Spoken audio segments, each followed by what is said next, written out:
Hello, today we are going to recreate an ancient torta.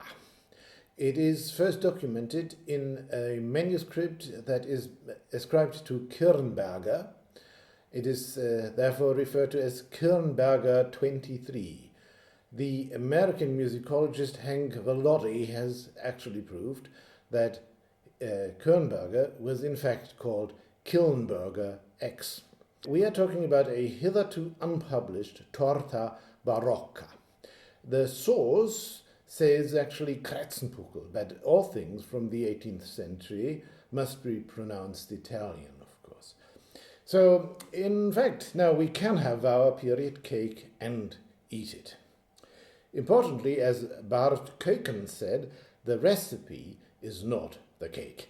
Hence, the recipe, or recipe, as in Middle Lombardian dialect, is interpreted according to the popular taste of late 19th century Melbourne. And to our eternal credit, the very precise ratios of ingredients are preserved, albeit none of the original ingredients are used for the sake of practicability.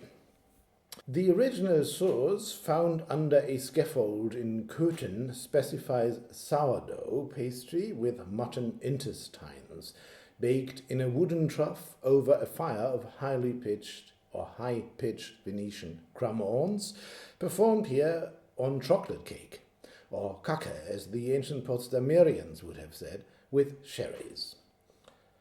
Sourdough is probably a spelling error.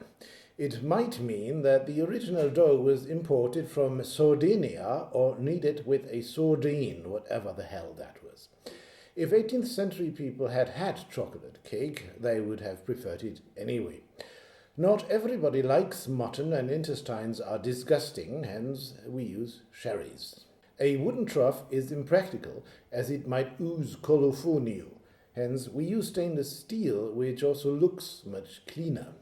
A crumhorn burns just like an organ stop, hence we bake in an electrical oven, though at authentic 183.20054 degrees Celsius. This is the original edition from 1752, but it is printed in illegible letters and it is incomprehensible, so we use a modern edition instead. Being fully aware that butter is very unhealthy, we still use it because we are not going to eat the cake. But this is an authentic knife.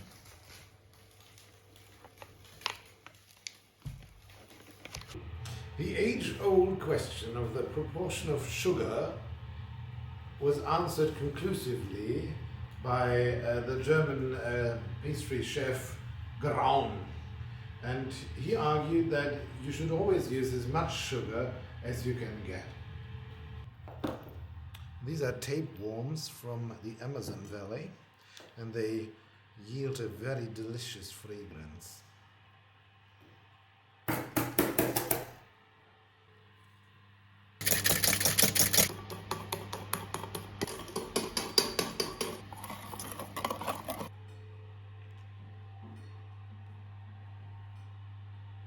The whipping of the egg white was of course carried out by infidels in the 18th century, or by Casperati.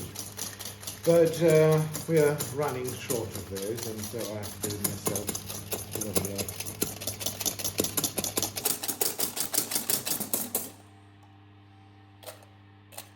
In the recipe we read cauliflower.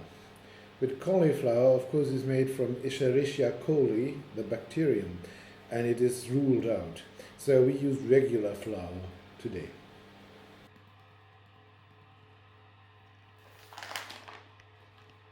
An ingredient which is rarely specifically mentioned in the old recipes, or recipes, is eau de vie.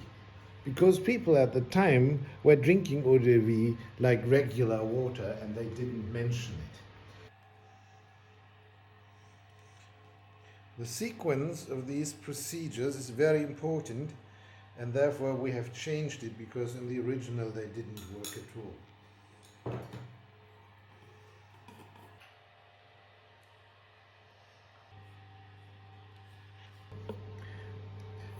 This is in itself already a rather interesting dessert. In the 18th century, there was no exact measurement of temperature, of course. So in the recipe it says, when the child yells. And we found out that this happens at exactly 183 degrees.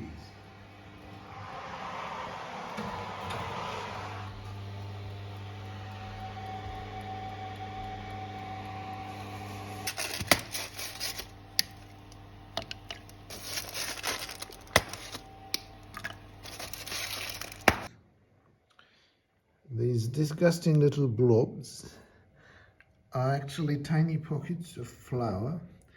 They are known in the trade as Western civilizations.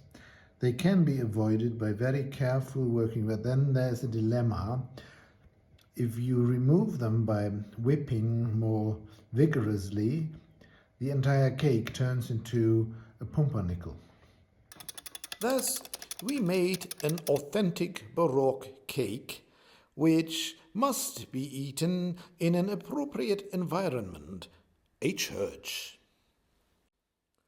O darum Gottes, Jesses Marant, gebenedeit sei deine Würgespeis, mach, dass uns der